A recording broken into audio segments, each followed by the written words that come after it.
I'm not gonna lie to you, I probably haven't taken Carl seriously since the beta days, where his shields were fantastic at surviving the heavy hitting rounds on the defense waves, as well as getting rid of problematic targets with his skill 4's immense damage. Since then, it's been difficult to recommend him to players as he lacks the standard crowd control and AoE that most others have, but also lacks that consistency to take down bosses every time compared to other methods. Fortunately, a few weeks back though, we got a huge buff for Kyle, and now, well, the guy can do this.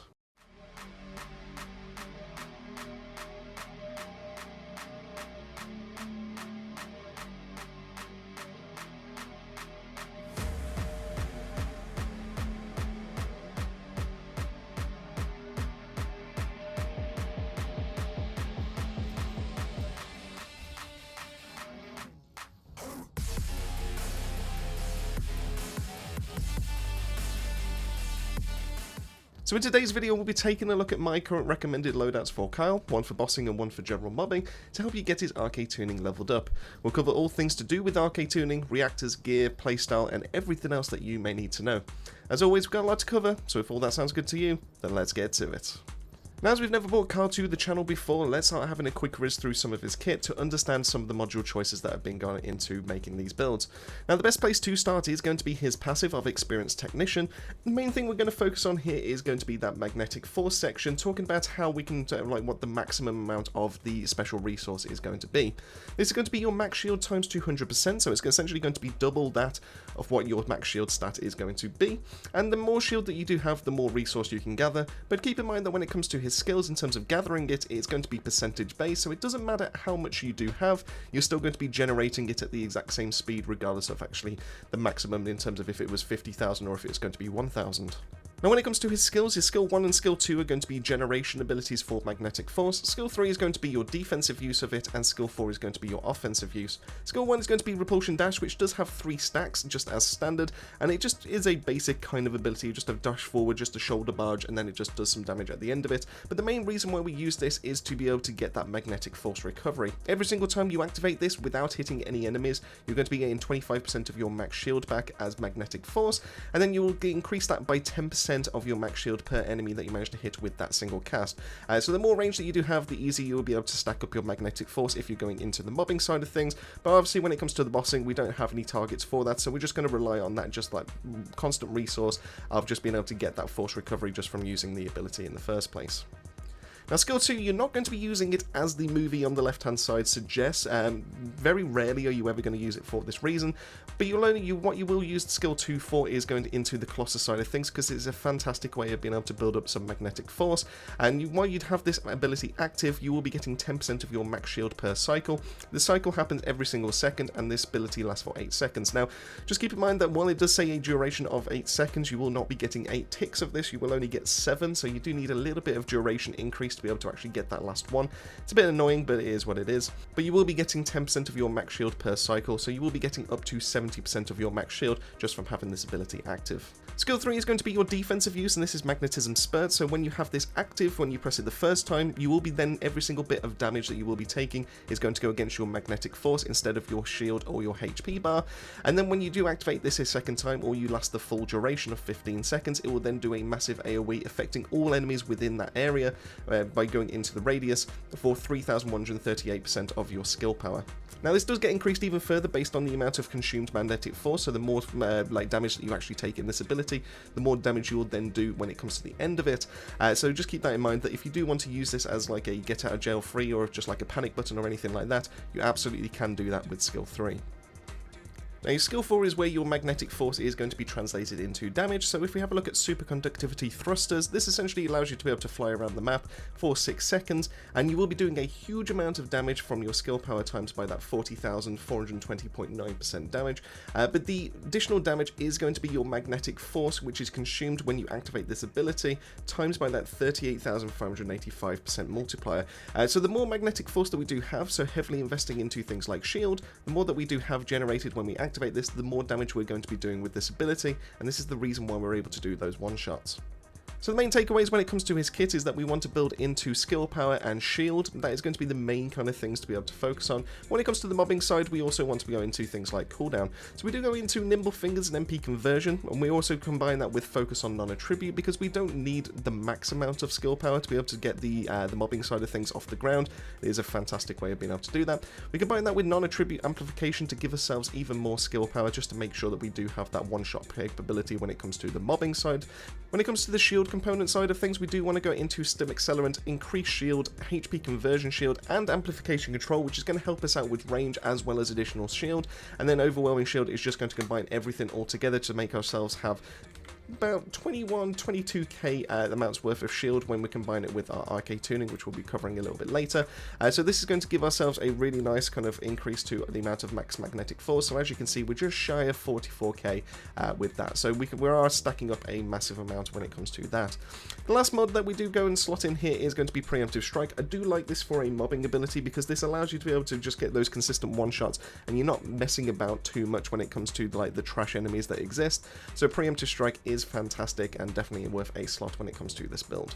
So on over to the boss mode build though, this is going to be your one-shot capability, and we do want to focus even more on our durability with the HP and the shield side of things to be able to get ourselves even more magnetic force, because then that's going to be maxing out the most amount of damage with our skill 4. So we do go for things like increased HP and stim accelerant, increased shield, HP conversion shield, and still combine that with overwhelming shield, just to give ourselves some of the most amount of HP that we are going to be getting.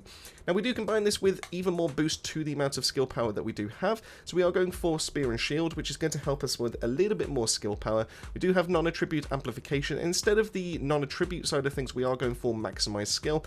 Now this is going to be decimating our skill cooldowns, but we can go through one rotation with our skills. We don't need to worry about any kind of like skills coming back off cooldown to be able to get that one shot. It is literally just a case of activating our 2, 3 single casts of our repulsion dash, and then activating our 4 to be able to get that final finishing blow. So therefore maximized skill is a fantastic way of being able to increase the amount of skill power that we do have, and it's the most amount that we can actually kind of get from our modules. Then we just kind of like finish this off with some Synxium when it comes to non-attribute side of things, so that gives us a little bit more skill power. It opens up those buckets when it comes to the skill power as well. And then the last mod is going to be Last Stand. Now, I haven't really messed about with this too much when it comes to shield builds, because Kyle is probably the only one outside of Enzo that you're really going to be going for when it comes to shield side of things. But Enzo doesn't really have any damaging its skill attack abilities to be able to benefit from it, whereas Last Stand on Kyle with his skill 4 is fantastic, because we have over 27.8k worth of shield. We are going to be hitting that max cap of that 42.5% additional damage because of the max shield being over 10k, and when we use this on our skill 4 to be able to get that one finishing blow, it is a huge amount of damage. I do believe it is the extra damage number that you will be seeing on the screen. So Last Stand is huge, and this allows us to be able to secure that one-shot kill.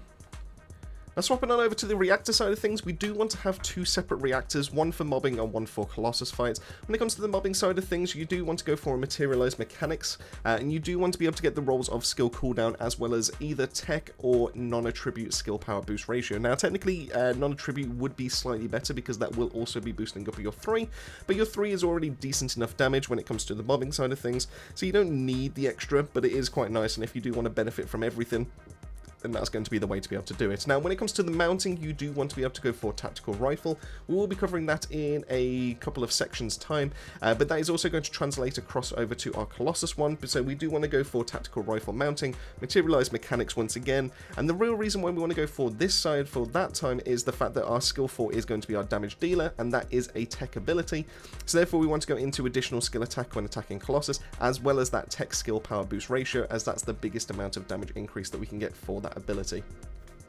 Now swapping on over to the component side of things, there were a couple of sets that were originally going to be up for suggestion, and that was until we had the most recent hotfix. So we did have the Frozen Heart that was going to be giving ourselves even more skill cooldown as well as non-attribute skill power, so that was going to be helping us out with the mobbing side of things.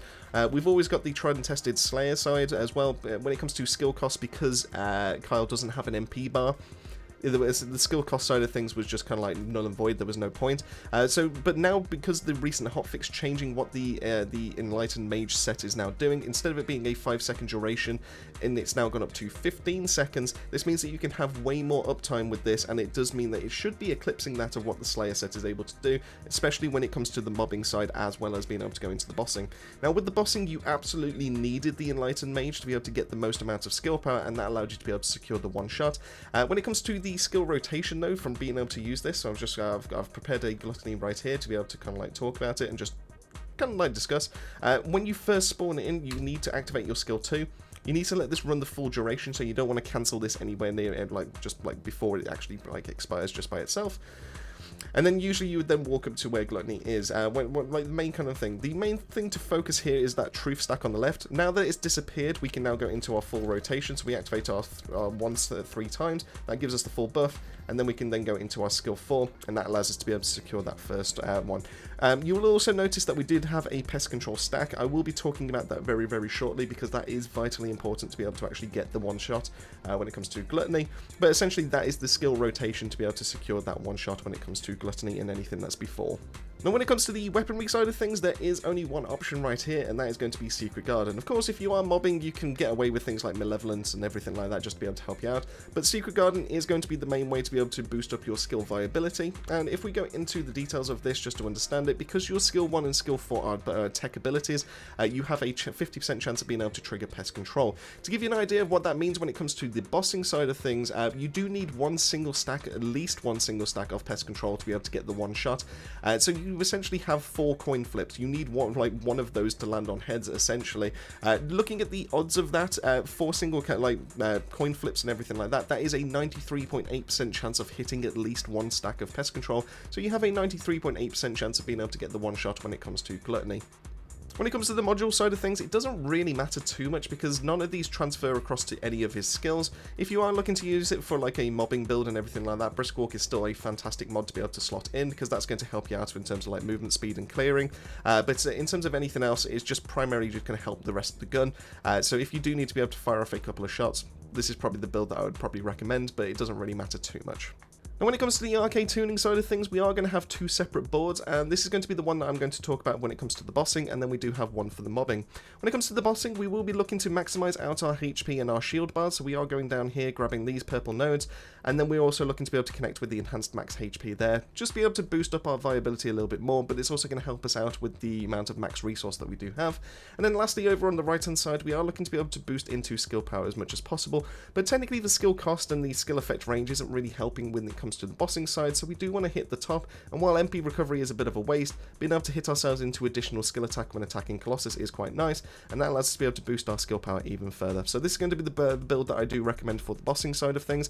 If you are looking for the mobbing, then this is going to be the one that I would recommend. We are looking to be able to go into once again more HP and a little bit of shield recovery, but we are primarily building into skill power, into extra range, into more skill power, and then lastly just building all the way up to skill cooldown. While technically this is a huge waste right here in terms of like extra MP, I do think that the skill cooldown is quite nice to be able to have on his mobbing side of things, and it just helps boost up his viability when it comes to that side.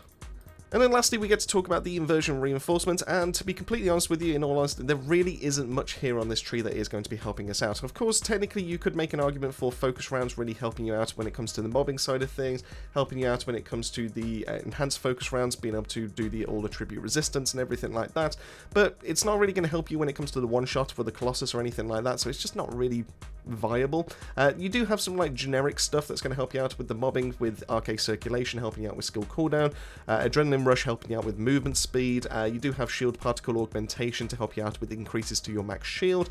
That's going to help out with boosting up your max resource bar and everything like that, but outside of that there isn't anything that's fantastic. The main thing is probably going to be Area Burst Inducer, meaning that when you hit an enemy you then have a chance where you have that burst for 7 enemies within 7-meter radius to take even more damage, but that's only going to come into things when it comes to the mobbing side. It's not really going to come into it when it comes to the Colossus, so there isn't much that you can get grab from here, so you can just kind of like skip this part anyway. And with all that out of the way, that wraps it up for my breakdown of Kyle and how to make him an absolute Colossus smasher. Overall, I do think Kyle's in a great spot now, bringing huge amounts of damage to targets while also backing himself up with tankiness needed to survive hordes of enemies. Now, while I do wish some of his cooldowns would be a tiny bit better, he is in a healthy spot, and I'd love to see what the future holds for him if and when we get that ultimate form. But this is a section I want to hear from you. What are your thoughts on how the game's feeling so far? Have you picked up Kyle to try? And lastly, which Descendant do you want to see get a new build guide on next? Let me know all that and more down below. Massive thank you for making your way to the end of the video. As I always say, keep yourself safe, keep yourselves well. I'll see you all on the next video.